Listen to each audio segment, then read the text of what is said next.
90 రోజుల కోర్సు పూర్తి చేస్తే చాలు 100% ప్లేస్మెంట్ సపోర్ట్ తో సాఫ్ట్వేర్ జాబ్ మీ సొంతం. వెంటనే కోడ్ జ్ఞాన్ డెస్టినేషన్ ని సంప్రదించండి. నమస్తే, వెల్కమ్ టు సుమన్ టీవీ. ప్రస్తుతం మనతో పాటు ఉన్నారు psychologist, life coach, human behaviour sciences expert doctor Madhurima Reddy గారు. మేడంతో మాట్లాడదాం. నమస్తే మ్యామ్. నమస్తే నవీన గారు. మ్యామ్, ఇల్లీగల్ రిలేషన్షిప్స్ మనం ఇంతకుముందు కూడా ఒక వీడియోలో మాట్లాడుకున్నాం వీటి గురించి. అంటే అక్రమ సంబంధాలు పెరగడానికి కారణాలు ఏంటంటారు అసలు? మొదటి కారణము ఫస్ట్ ఆఫ్ ఆల్ వాళ్ళ మైండ్ సెట్ అండి. వాళ్ళ మైండ్ అలా ఉండడము, ప్లస్ వాళ్ళకి లస్ట్ డ్రివెన్ అంటాం దాంట్లో. ఇప్పుడు లవ్ డ్రివెన్, లస్ట్ డ్రివెన్ ఉంటుంది. లస్ట్ డ్రివెన్ అంటే ఎప్పుడు ఒక ఫీలింగ్ ఆఫ్ లస్ట్ అనమాట. వాళ్ళ ఆ లస్ట్ ఉన్నప్పుడు ఏమవుతుందంటే అది ఒక్కరితో సాటిస్ఫై కాదు. ఇద్దరు మెయిల్ కానీ ఫీమేల్ కానీ, ఇది ఇద్దరికీ ఉంటుంది. ఇప్పుడు అంటే ఫీమేల్ది కొంచెం అప్పట్లో బయటపడేది కాదు, ఇప్పుడు అందరికీ బయటపడుతుంది అండి చాలా మందికి. అది ఒక వయసుతో కూడింది కాదు. ఇప్పుడు ఏ వయసు అన్నా చెప్పచ్చు. అంటే ఇప్పుడు 20లోనే వస్తుందా, 30లోనే వస్తుందా, 40లోనే వస్తుందా, 50లోనే అని చెప్పలేము. ఒక వయసు లిమిట్ ఉండదు, అది ఏ వయసులో ఉన్నా. అంటే ఇది ఒకరితో సాటిస్ఫై కాదు. ఇప్పుడు ఒకరిలో నీకు ఒకటి నచ్చచ్చు, ఒకరిలో నీకు ఒకటి నచ్చకపోవచ్చు అనేది ఉండదు. లస్ట్ డ్రివెన్ వాళ్ళకు ఇప్పుడు ఇక్కడ ఆగదు, ఇంక వాండర్ అవుతుంటుంది మైండ్. అది వాండర్ అవుతున్నప్పుడు అఫైర్ పెట్టుకుందామని అనుకుంటారు వాళ్ళు. ఎప్పుడు దొరుకుతారా అని అఫైర్ పెట్టుకుందామని అనుకుంటారు, మగవాళ్ళైనా ఆడవాళ్ళైనా. ఇది ఒక దగ్గర ఆగదు, ఇంక ఇది మైండ్ తిరుగుతూనే ఉంటుంది. అందుకనే అన్నాను కదా, అది మైండ్ అని. మైండ్ అనమాట, ఇది గేమ్. మైండ్ గేమింగ్ వెళ్తూ ఉంటుంది మైండ్. ఇంకా మైండ్ నుంచి శరీరం. ఇంకా ఎప్పుడు ఎవరైనా ఇలా కనిపిస్తారా, మనకి ఎవరు అట్రాక్ట్ అవుతారా, ఇట్లా ఉంటుంది అనమాట. జస్ట్ ఒక శరీర వాంఛలాగా అనమాట. ఓన్లీ ఇది it's only for physical need లాగా, ఫిజికల్ అట్రాక్షన్ లాగా ఉంటుంది. మీరు అన్నారు ఇందాక అట్రాక్షన్, అది it's just lust driven. Lust అంటే ఓన్లీ ఫర్ కొన్ని క్షణాలు, కొంచెం టైం. అదేం ఒక ప్రేమతో కూడింది కాదు, ఒక అండర్స్టాండింగ్ తో కూడింది కాదు, ఆ మెచ్యూరిటీతో కూడింది కాదు. ఓన్లీ కొన్ని క్షణాలు అయినా ఫిజికల్ నీడ్ అంతే. అది లస్ట్ డ్రివెన్ అంతే, ఓన్లీ ఏ లస్ట్ డ్రివెన్. సో దానివల్ల ఫస్ట్ ఏర్పడే రిలేషన్షిప్ దానిలో. సో దాని తర్వాత ఇల్లీగల్ అఫైర్స్ దాంతో వస్తుంది. ఫస్ట్ రీజన్ అది ఇల్లీగల్ అఫైర్స్ వచ్చేది. అప్పుడు హస్బెండ్ వైఫ్లో ఫస్ట్ అది స్టార్ట్ అవుతుంది. ఇంకా మిగతా రోజు కూడా ఇల్లీగల్ అఫైర్స్ వచ్చేది దీనివల్ల first. Second, too many desires, too many కోరికల వల్ల కూడా. ఇంట్లో ఒక భార్య ఉంటే కూడా వాళ్ళకి భార్యతో ఫస్ట్ లీగలీ మనము చాలా మంది అండి పెళ్లి చేసుకుంటారు ఒక ఏజ్లో, మేబీ 20sలోనే ఏదో ఒక రీజన్లో పెళ్లి చేసుకుంటారు. వాళ్ళు పెళ్లి చేసుకుంటారు, పిల్లల్ని కంటారు. పిల్లల్ని కనిన తర్వాత కొన్ని సంవత్సరాల తర్వాత మళ్ళీ ఒక అఫైర్ పెట్టుకుంటారు బయట. సో మెన్ కావచ్చు, ఉమెన్ కావచ్చు. కొన్నిసార్లు భార్యకు తెలియకుండా పెట్టుకుంటారు, కొన్నిసార్లు తెలియకుండా నటిస్తుంటారు, కొన్నిసార్లు ఇలా ఏదో మేనేజ్ చేస్తారు. కొన్నిసార్లు భర్త చాలా సంపాదిస్తూ, చాలా గ్రేట్ పర్సనాలిటీ, చాలా అచీవ్ చేస్తూ అలా ఉంటే భార్యతో ఏదో మేనేజ్ చేస్తారు. సో వాళ్ళే అలా చేస్తారు, నాకు నేను కాదు, ఏమి సంబంధం లేదు అని. ఇలాంటివి అఫైర్లు పెట్టుకుంటుంటారు.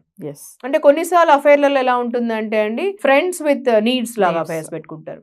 అంటే ఫ్రెండ్షిప్ విత్ నీడ్స్ లాగా ఒకరొకరు నీడ్స్ కోసం అని అఫైర్లు పెట్టుకుంటే, కొన్నిసార్లు భార్యకు ఇష్టమే ఉండొచ్చు, కొన్నిసార్లు ఓకే పెట్టుకొని లేండి, ఓకే బయట నేను అన్నిట్లో ఉండను కదా, సో అందుకని నీడ్స్ కోసం పెట్టుకున్నారేమో అనుకుంటారు వాళ్ళు.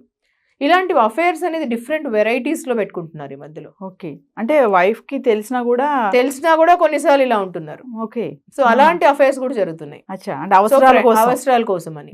సో ఇలా డిఫరెంట్ వెరైటీస్ ఆఫ్ అఫైర్స్ జరుగుతున్నాయి. ఓకే, సో ఇలా జరుగుతున్నాయి different varieties of affairs. So main affair is lust driven అవుతుంది. Second affair is friends with needs, both each other, mutual affairs లాగా, దానిలో mutual understanding of affairs, friends with needs లాగా. So తర్వాత ఏమి అంటే నెక్స్ట్ది different, ఇంకా ఇక్కడ కొలీగ్స్ దానిలో ఆఫీస్లో ఇట్లాంటివి జరుగుతున్నాయి. ఈ థర్డ్ అవుతుంది. ఇలా డిఫరెంట్ వెరైటీస్ అవుతున్నాయి. మెయిన్ రీజన్ ఏముంటుంది మేడం అంటే, ఇప్పుడు ఈ ఇల్లీగల్ రిలేషన్షిప్ పెట్టుకునే దాంట్లో చూసుకుంటే మ్యారేజ్ అయిన వాళ్ళకి ఎక్కువ ఉంటుంది ఇది. అది ఉమెనే కానీ మెన్నే కానీ ఎక్కువ శాతం చూసుకుంటే ఉమెన్ ఎక్కువ ఉన్నారు ఇందులో. మెయిన్ రీజన్ ఏంటంటారంటే మనీ అని కొంతమంది ఆస్పెక్ట్స్ ఉన్నాయి. ఆ ఆస్పెక్ట్లో కూడా ఇలా ఇల్లీగల్ రిలేషన్షిప్ వెళ్ళడానికి కారణాలు ఉంటాయంటారా? మనీ ఆస్పెక్ట్స్లో మనీ కూడా ఉండొచ్చండి. కొన్నిసార్లు ఫైనాన్షియల్ క్వాడ్రంట్ కూడా ఒక రీజన్ ఉంటుంది. కొంతమందికి ఫైనాన్షియల్ లిటరసీ లేకపోవడము, కొంతమందికి ఫైనాన్షియలీ నాకు ఇలా ఉంది కదా ప్రాబ్లము, అందుకని ఒకరితో కనెక్ట్ పెట్టుకోవడం. ఫైనాన్షియలీ వెల్ ఆఫ్ ఉండేవాళ్ళు మేబీ ఫీమేల్ ఉండొచ్చు ఆర్ మెయిల్ ఉండొచ్చు. అలాంటి వల్ల ఫ్రెండ్షిప్ విత్ నీడ్స్ చెప్పాను కదా, ఆ నీడ్స్లో ఇది కూడా రావచ్చండి. ఫైనాన్షియల్ కూడా ఒక నీడ్ ఉండొచ్చు. ఓకే, సో వాళ్ళే ఫైనాన్షియలీ లిటరసీ పెట్టుకొని డిపెండ్ వాళ్ళపైన అయితే బాగుంటుంది. కానీ ఇది ఇలాంటివి పెట్టుకోవడం వల్ల ఏమవుతుందంటే, మేబీ అఫైర్ పెట్టుకోవడం వల్ల ఒక టైంలో అది నెగిటివిటీకి కూడా దారితీస్తుంది. ఒకవేళ అది ఎక్స్‌ప్లాయిటేషన్‌కి అయితే అది కూడా దారి తీయొచ్చు. సో ఇలాంటి వాళ్ళు కూడా అఫేర్ పెట్టుకుంటారు కొంతమంది. అంటే కొంతమంది ఫినాన్షియల్ గా రిలేషన్ అంటున్నారు కదా మేడం, నీడ్స్ అన్నారు కదా మీరు, అంటే ఇలా ఫినాన్షియల్ గా వెళ్ళిన వాళ్ళు తర్వాత సెక్షువల్ గా కూడా మారే ఛాన్సెస్ ఉంటాయంటారా? ఫస్ట్ స్లోగా ఫ్రెండ్షిప్ లాగా స్టార్ట్ అవుతుందండి వాళ్ళు. ఫస్ట్ ఆ ఫ్రెండ్షిప్ లో ప్యూరిటీ ఉండి మంచి ఒట్టి ఫ్రెండ్షిప్ లాగా ఉంటే బాగుంటుంది. Opposite sex only friendship relation bonding ఉంటే, అంటే ఒక మెయిల్ అండ్ ఫీమేల్ ఫ్రెండ్స్ లాగా కూడా ఉండొచ్చు. అది నిజంగా బాగుంటుంది, చాలా బాగుంటుంది. అది ఒక బౌండరీస్ పెట్టుకొని ఆ ఫ్రెండ్షిప్ ఉంటే ఇది అద్భుతంగా ఉంటుంది వాళ్ళకి. సో కానీ అక్కడ వరకు లిమిటేషన్ లేకుండా దాని తర్వాత కొన్ని దానిలో వాళ్ళు అట్రాక్ట్ అవుతారు, కొన్నిసార్లు ఎమోషనలీ కనెక్ట్ అవుతారు, తర్వాత ఫిజికలీ కనెక్ట్ అవుతారు, ఇలాంటివి అవుతాయి. దాని తర్వాత ఫైనాన్షియలీ అన్ని చోట్లకు దారితీస్తుంది వాళ్ళకి. సో ఇలా కూడా కావడానికి అవుతుంది. సో వాళ్ళకి already if they are married already, ఒకవేళ men are married already, so they cannot marry her. ఇప్పుడు ఆవిడకి మ్యారీ చేసుకోలేరు కదా, మెన్ ఆల్రెడీ మ్యారీ అయి ఉన్నప్పుడు వాళ్ళకి they just want to have her as a normal physical relationship మాత్రమే పెట్టుకోవాలనుకుంటారు. ఎందుకంటే వాళ్ళకు ఫ్యామిలీ ఆల్రెడీ ఉంది, they are happy with family. భార్య ఉండాలి, పిల్లలు ఉండాలనుకుంటారు, లీగలీ సొసైటీలో అలా ఉండాలనుకుంటారు. కానీ ఈ అమ్మాయితో కూడా ఉండాలనుకుంటారు. సో అది ఎన్ని రోజుల వరకు వెళ్తుంది? ఫస్ట్ స్టార్ట్ చేసినప్పుడు ఈ అమ్మాయికి బాగానే ఉంటుందండి. తర్వాత ఈ అమ్మాయికి ఏమనిపిస్తుంది, నన్ను కూడా పెళ్లి చేసుకుంటే బాగుంటుంది అనిపిస్తుంది. అక్కడ ప్రాబ్లం వస్తుంది. మ్యారేజ్ అనేటప్పుడు ఎగ్జాక్ట్లీ అక్కడ నుంచి ప్రాబ్లం వస్తుంది ఈ అమ్మాయికి. సో ఈ అమ్మాయికి అప్పుడు ఇష్టం ఉండదు, అంటే రిలేషన్ ఇలానే ఉండాలనుకుంటారు వాళ్ళు. Exactly marriage. సో ఇది క్లారిటీ ఫస్ట్ నుంచి పెట్టుకుంటే బాగుంటుంది. ఎక్స్పెక్టేషన్స్ ఫస్ట్ నుంచే పెట్టుకుంటే, నాకు మ్యారేజ్ కావాలి, ఇంపార్టెంట్ నాకు మ్యారేజ్ అని అనిపించి ఫస్టే క్లారిటీ ఇస్తే బాగుంటుంది. ఆ ఫస్టే ఆ బౌండరీస్ డ్రా చేసుకుంటే బాగుంటుంది. లేదంటే చాలా మంది గిల్ట్ ఫీల్ అయిపోయి తర్వాత ఆ గిల్ట్ నుంచే లోన్లీనెస్ వస్తుంది, డిప్రెషన్ వస్తుంది, అవి ప్రాబ్లమ్స్ అవుతాయి. కానీ మెన్ తొందరగా మూవ్ ఆన్ అవుతారు. వాళ్ళకి ఈజీ అండి, ఎందుకంటే వాళ్ళకి ఆల్రెడీ క్లారిటీ ఉంటుంది, నా భార్య ఉంది, నా పిల్లలు ఉన్నారు. కానీ ఉమెన్ కి it is very difficult to move on. వాళ్ళకు నన్ను ఎక్స్‌ప్లాయిట్ చేశారేమో అని ఒక ఫీలింగ్ వస్తుంది. ఆల్రెడీ వాళ్ళకి భార్య పిల్లలు ఉన్నారు కదా, మరి నా లైఫ్ లోకి ఎందుకు వచ్చారు? నా లైఫ్ లోకి వచ్చింది నన్ను ఒక పర్పస్ గా, నన్ను గేమ్ లాగా వాడుకోవడానికే కదా, నన్ను వాడుకొని ఎక్స్‌ప్లాయిట్ చేయడానికే కదా అని ఒక ఫీలింగ్ ఉంటుంది. నాతో అఫేర్ పెట్టుకొని నన్ను గేమ్ లాగా అని. కానీ వాళ్ళు మెన్ ఏమనుకుంటారంటే, నువ్వే, నీదే రెస్పాన్సిబిలిటీ, నువ్వే, నీకు తెలిసి నాకు వచ్చావు, ఇలా ఈజీగా బ్లేమ్ వేసుకుంటారు వాళ్ళు ఒకరొకరి పైన. సో ఆ ఒకరొకరి పైన బ్లేమ్ వేసుకున్నప్పుడు మూవ్ ఆన్ ఎవరైతారు ఫాస్ట్ అంటే సమ్ టైమ్స్ మెన్ అవుతారు, some times very slow women అవుతారు. కొన్నిసార్లు ఏమంటే డ్రింకింగ్ అండ్ స్మోకింగ్ లోకి వస్తారు. మనం మహానటి గారిది చూసాము. ఆల్రెడీ ఉమనైజర్ అని తెలిసి కూడా ఆవిడ పెళ్లి చేసుకున్నారు, ప్రేమించారు, పెళ్లి చేసుకున్నారు. ప్రేమించడానికి ముందే చెప్పాడు అతను, నాకు ఇలా భార్య ఉంది, పిల్లలు ఉన్నారు అని చెప్పేసి. ఆవిడకి తెలిసి పాపం పెళ్లి చేసుకున్నారు. ఆ రోజు పెళ్లి చేసుకున్న తర్వాత ఆవిడ ఎక్స్పెక్ట్ చేశారు మారుతారేమో ఇట్లా అని చెప్పేసి. కానీ ఏమైంది, మారుతారేమో అని ఎక్స్పెక్ట్ చేసిన తర్వాత ఆవిడకి ఆల్రెడీ పిల్లలు పుట్టిన తర్వాత మహానటి గారికి ఆవిడ సక్సెస్ అయ్యారు, అవార్డు తీసుకుంటున్నారు. అలా ఉన్నప్పుడు ఇందాక మనం టాక్సిక్ రిలేషన్షిప్లో మాట్లాడాం. మనము we need to celebrate our life with those people who celebrate us. So ఎప్పుడైతే కొంచెం తేడా వచ్చిందో సక్సెస్లో, హీ ఫెల్ట్ వెరీ జెలస్ కదా, అక్కడ సక్సెస్ దగ్గర ప్రాబ్లం అయిపోయింది. దాని తర్వాత ఆల్రెడీ ఉండే క్వాలిటీస్, ఉమనైజింగ్, లస్ట్ డ్రివెన్. ఉమనైజింగ్, ఇంత మహానటి అని ప్రేమించి పెళ్లి చేసుకొని ముందుండే క్వాలిటీ ఏంది? ఉమనైజింగ్. నాకు వీక్నెస్, నాకు బలహీనత అని చెప్పాడు. అంటే ఉమనైజింగ్ అనేది, లస్ట్ డ్రివెన్ అనేది బలహీనత. అప్పుడు ఏమన్నా సావిత్రి, ఇప్పుడు కొత్త ఏంటి అని అడిగాడు. ఇప్పుడు ఎందుకు కొత్త, ఇప్పుడేంటి కొత్త, నాకు ముందు కూడా ఉన్నింది కదా అని అడిగాడు. అంటే అప్పుడు ముందు నీకు సావిత్రి లేదు కదా జీవితంలో, ఇప్పుడు పెళ్ళైన తర్వాత ఇప్పుడు నేను సావిత్రి గణేష్ని. ఆ మాట చాలా బాధ అనిపిస్తుందండి ఆ సినిమా చూసినప్పుడు. మహానటి, అప్పుడు ముందు నువ్వు నువ్వు గణేష్వి, ఇప్పుడు నేను సావిత్రి గణేష్ని, నువ్వు పెళ్లి చేసుకున్నావు నన్ను, అంటే నేనున్నా కూడా నీకు మరి ఇంకొక అమ్మాయి కావాల్సి వచ్చింది, నీ ప్రేమ అక్కడికి ఆగలేదు. సో నేనున్నా కూడా ఇంకొక అమ్మాయి కూడా కావాల్సి వచ్చింది, నీకు ఒక వేరే ప్రాస్టిట్యూట్ కూడా కావాల్సి వచ్చింది అని అర్థము.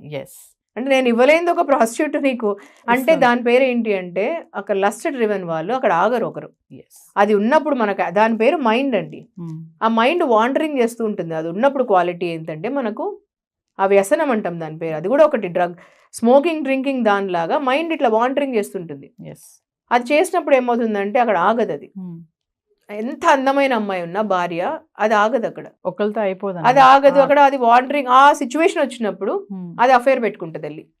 సో ఇంత అద్భుతమైన సక్సెస్ఫుల్ ఉమెన్ మహానటి గారు. మహానటి అద్భుతం. నాకు one of the most favourite.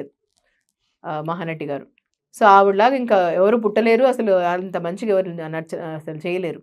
అలా ఉండే ఆవిడ అంత అందగత్తె, అంత మంచి యాక్ట్రెస్ అలా ఉన్నా కూడా లాస్ట్ చివరికి ఏమైందండి, చివరికి మిగిలేది అంత డ్రింకింగ్లో అలా అయిపోయేసి ఆవిడ యాక్సెప్ట్ చేయలేక, మనం ఇందాక అన్ని మాట్లాడుకున్నప్పుడు ఆవిడ యాక్సెప్ట్ చేయలేకపోయారు, బ్రేకప్ని యాక్సెప్ట్ చేయలేకపోయారు, అతనితో ముందరికి వెళ్ళలేకపోయారు. అది ఎంత తొందరగా యాక్సెప్ట్ చేసి ముందరికి వెళ్తే ఎంత బాగుంటుంది, కానీ యాక్సెప్ట్ చేయలేకపోయారు, అక్కడతో ఎండ్ అయిపోయింది. ముందు ఉమనైజర్ అతను, ఇప్పుడు కొత్త ఏముంటుంది ఇంకొక, కానీ అప్పుడు జెమిని, అప్పుడు నువ్వు గణేష్ అప్పుడు, ఇప్పుడు నేను సావిత్రి గణేష్. సో ఇక్కడ క్లాషెస్ వచ్చేసి అక్కడ ఆగిపోయేసి ఆవిడ డ్రింకింగ్ అన్నిటికీ వచ్చేసేసి ఇలా అఫైర్స్ అనేది దీని నుంచి వస్తాయి. లస్ట్ డ్రివెన్ ఫస్ట్ ఇలా సక్సెస్కి మళ్ళీ ఈగోస్ వల్ల వస్తాయి, ఒకరిపైన ఒకరికి ఈగోస్ వల్ల. సో అలా డ్రివెన్ వల్ల వస్తాయి. తర్వాత హస్బెండ్, ఇంకొకటి ఏంటంటే హస్బెండ్ వైఫ్ మధ్యలో సరిగా అండర్స్టాండింగ్ లేకపోవడం, ట్రస్ట్ లేకపోవడం, కన్వర్సేషనల్ కమ్యూనికేషన్ లేకపోవడం. హస్బెండ్ వైఫ్ అంటే ఎవ్రీడే అట్లీస్ట్ 1 hour కమ్యూనికేషన్ ఉండాలి, కన్వర్సేషనల్ కమ్యూనికేషన్. దానివల్ల అండర్స్టాండింగ్ పుడుతుంది, దానివల్ల ప్రేమ పుడుతుంది. ఆ ఫ్రెష్నెస్ ఇంపార్టెంట్ ఇద్దరిలో. రోజు రోజుకి ఒక కొత్త ప్రేమ రావాలి ఇద్దరిలో, అప్పుడే ఉంటుంది, ఆ కొత్తదనం ఉంటుంది ఎప్పుడు, లేదన్నా అనుమానాలు వస్తాయి. ఎగ్జాక్ట్లీ, ఆ కొత్తదనం ఉంటుంది. ఈ రోజు కొత్తగా పుట్టినలాగా ఉండాలి ప్రేమ. అలా ఇద్దరిది రెస్పాన్సిబిలిటీ, హస్బెండ్ ది రెస్పాన్సిబిలిటీ అండ్ వైఫ్ ది రెస్పాన్సిబిలిటీ. ఎవ్రీడే లవ్ న్యూగా ఉండాలి అంటారు. థ్యాంక్ యూ అండి.